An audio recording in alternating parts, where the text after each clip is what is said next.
You ever shout at life like, "Hey, peace, joy, clarity, come over here, and it just doesn't? That's not just frustration. That's the first big mistake, thinking that the proverbial far shore can simply be commanded.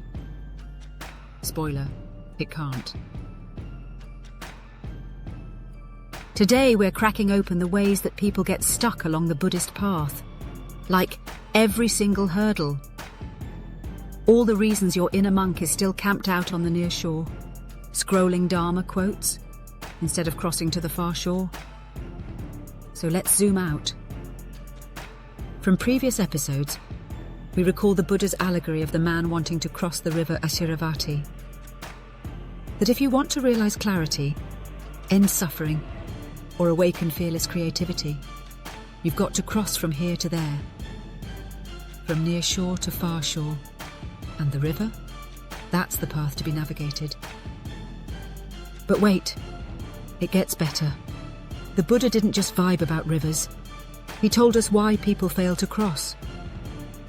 And he identified not one, not two, but 3 fundamental obstacles, which he presented through metaphor. Obstacle 1.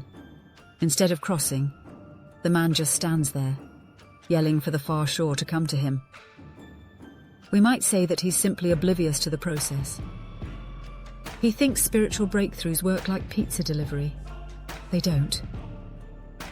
Obstacle 2. Our man is in the river. Progress. Except his hands are chained behind his back. He's perfectly aware of his surroundings, but the chains limit his progress. He has started across the river, but will never make it. Obstacle 3. Instead of crossing, the man lies down. Fully wrapped, no attempt, just one big nope. He's not lazy. He's trapped by thought. Limited by the thoughts that often feel productive, or perhaps inevitable, but that lead absolutely nowhere. So, with the allegory of the river, the Buddha presented 3 metaphorical obstacles. Let's briefly reshuffle them. Obstacle 1. You don't even realize there's a crossing to be made. You spend your time waiting for clarity to just arrive. And that's a non-starter. Insight, joy, they're not Amazon packages. Obstacle 2. You know the far shore is a thing, but you never even get started across. Why? Because your mind is a Netflix playlist of thought traps. The first thought trap, sensual desire. Simple sights, sounds and smells that turn into narratives of memories and attachments. Next, ill will. Negative thoughts that escalate, often resulting in what we might consider righteous rage. The third thought trap, dullness and drowsiness. The slow paralysis of vague, sleepy inertia. Next, restlessness and regret, bouncing from task to task, often accompanied by remorse, like your brain's a hyperactive squirrel.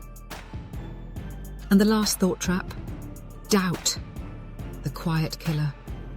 What's the point? Would it even work? All 5 of these traps have one thing in common. You're stuck in thought, separated from the moment, unable to move forward. Finally, obstacle 3. You do start. You wade into the current. Progress. But then sure, you get stuck. Your chains?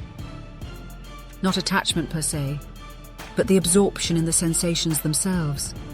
The delight of the sights, sounds, and smells. You pause, you bask, and you stop moving forward. That's the Buddha's final warning. Spiritual tourists don't make it to the other side.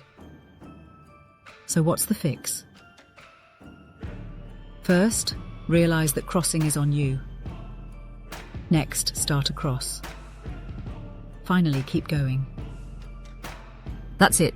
No lifeguards, no shortcuts, just awareness, courage, and momentum. Next question. If these are the obstacles expected along the Buddhist path, what is needed to even get started in the first place? Turns out, Buddhism might just come with a startup checklist. We'll get into that. And so, the question for the next episode: can we now circle back to zero and summarize the notion of Zero Buddhism?